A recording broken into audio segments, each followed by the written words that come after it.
عظمة النخاع عبارة عن كنز حرفيا، كمية فوائد وكولاجين وترميم العظام في هذه العظمة.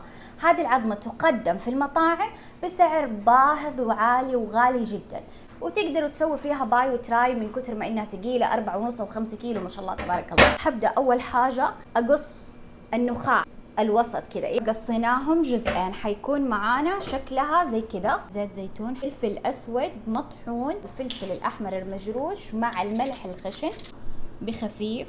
خلاص حندخلها الفرن من 15 ل 20 دقيقة. شوفوا معايا كيف صارت، شايفين وكيف؟ ونحطها شوية صوص، بسم الله، قاع بهذه الطريقة. شوفوا كيف هلامي، حرفيا اتعدى مرحلة اللذاذة، لازم تجربوه وبالعافية.